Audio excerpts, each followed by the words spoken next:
Assalamualaikum warahmatullahi wabarakatuh. Perkenalkan, kami dari kelompok 2, kelompok mata kuliah SKADA yang diampu oleh Pak Agi dan Pak Arif Basuki.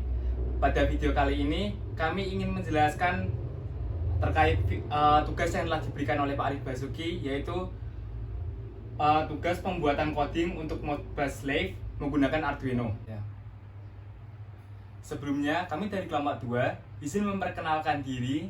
Kami beranggotakan 3 orang, dengan saya sendiri, Sakib Abdan Syakuran, dengan NIM 4322024, dan teman saya Muhammad Faisal Dhani dengan NIM 4322014. Saya Muhammad Iqbal Marhan dengan NIM 4322015. Pada pokok bahasan yang ingin kami paparkan yaitu meliputi 4 bagian. Yang pertama yaitu ada dasar teori, yang kedua ada komponen, yang ketiga ada rancangan alat, dan yang terakhir yang keempat yaitu demonstrasi. Baiklah, langsung saja masuk pada pokok pembahasan pertama yaitu dasar teori yang akan dijelaskan oleh rekan saya yaitu Muhammad Faisal Dhani. Baik, di sini saya akan menjelaskan pokok pembahasan pertama yaitu dasar teori.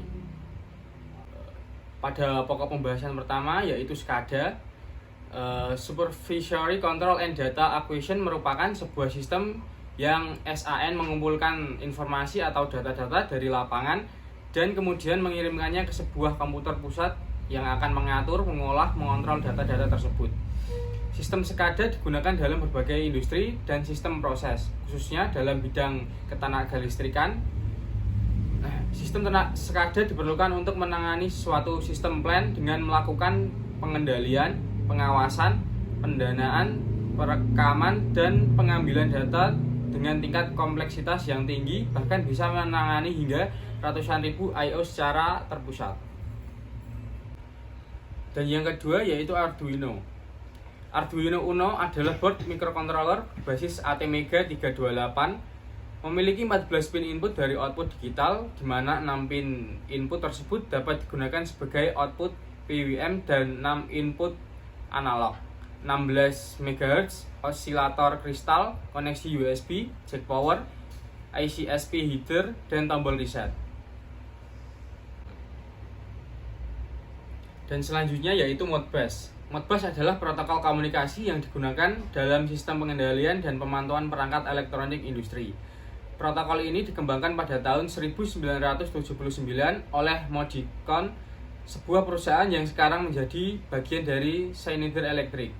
Modbus digunakan untuk menghubungkan perangkat-perangkat elektronik seperti pengendali logika terprogram atau PLC, sensor, aktuator, dan peralatan industri lainnya. Selanjutnya, pokok pembahasan yang kedua yaitu alat dan bahan akan saya jelaskan sendiri. Masuk pada pokok pembahasan kedua yaitu alat dan bahan. Beberapa alat dan bahan atau komponen sudah kami pasang di sini ya teman-teman, bisa kalian lihat.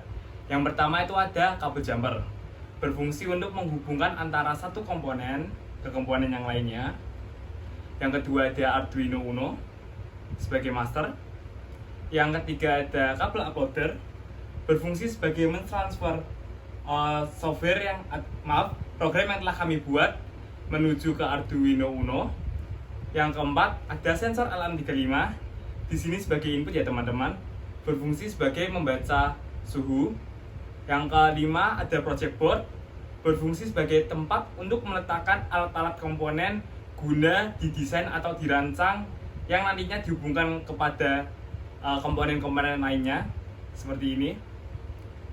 Lalu yang keenam ada Modbus MTU yang berfungsi sebagai alat komunikasi yang menghubungkan antara Arduino Uno ke aplikasi Modbus Slave.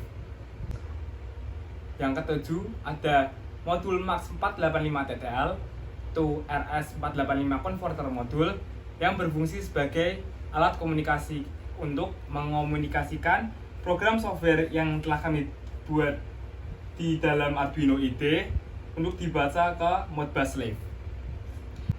Yang kedelapan ada USB to RS485 converter modul yang berfungsi sebagai penghubung antara hardware laptop ke modul MAX 485 TTL.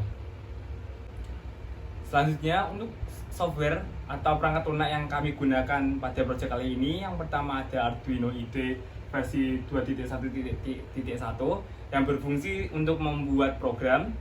Yang kedua ada Modbus Live yang berfungsi sebagai hasil program yang telah kami buat pada Arduino IDE untuk dibaca ke aplikasi Modbus Live.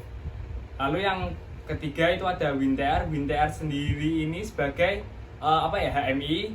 Jadi nanti di WinTR akan membaca program Arduino yang telah kami buat. Akan tetapi di software WinTR kali ini hanya sebagai mengkomunikasikan hasil dari program Arduino yang nantinya akan dibaca oleh software WinTR. Selanjutnya untuk desain HMI-nya sendiri akan dibuat atau dirancang oleh kelompok 4. Masuk pada pokok pembahasan ketiga, yaitu rancangan alat atau wiring, dan masuk ke pembahasan keempat, demonstrasi, akan dijelaskan oleh rekan saya, yaitu Muhammad Iqbal Farhan. Baik, selanjutnya saya akan menjelaskan subbab tentang rancangan alat sesuai dengan diagram wiring. Ini bisa dilihat sendiri, kami sudah merancangnya sesuai diagram wiring yang kami buat di sini. Nah, bisa dilihat ininya. Nah, ini sudah kami buat rancangannya. Setelah kami buat, kami akan nancapkannya ke laptop.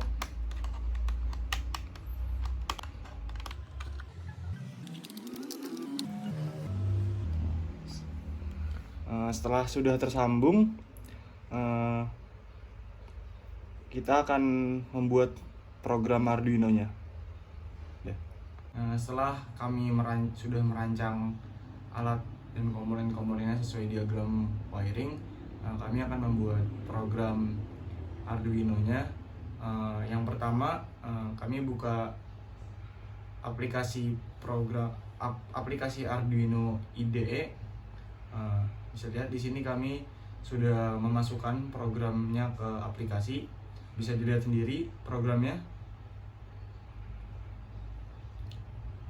Setelah itu kita upload. Setelah diupload, bisa dilihat terlebih dahulu ada kesalahan atau tidak di programnya. Di sini bisa dilihat tidak ada kesalahan di programnya. Setelah berhasil diupload, kita lihat hasil pembacaan sensor suhunya di serial monitor. Di menu serial monitor bisa dilihat. Nah, itu sudah keluar di serial monitornya hasil pembacaan sensor suhunya. Bisa dilihat. Kemudian kita akan komunikasikan hasil dari Arduino ke aplikasi Modbus Live menggunakan komponen Modbus Tester yang sudah dirancang tadi. Kita buka aplikasi Modbus Live-nya. Setelah itu kita komunikasikan dengan, kita ada pilihan menu connecting, kita konekkan, lalu klik registrator. Setelah itu di connection setup, kita pastikan terlebih dahulu alamatnya, pastikan sudah benar alamatnya.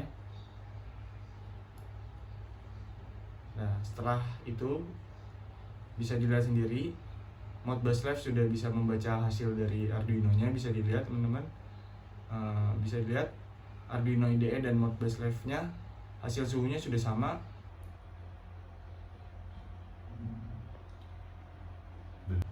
Baik, segitu saja penjelasan demonstrasi dari saya. Perlu diketahui selanjutnya ini ada HMI atau skadanya yang nanti akan dijelaskan oleh kelompok 4. Terima kasih. Sekian dari pemaparan materi kelompok kami. Sekiranya mohon maaf jika terdapat salah ucap atau prakata yang salah. Terima kasih. Wassalamualaikum warahmatullahi wabarakatuh. Audio Jungle.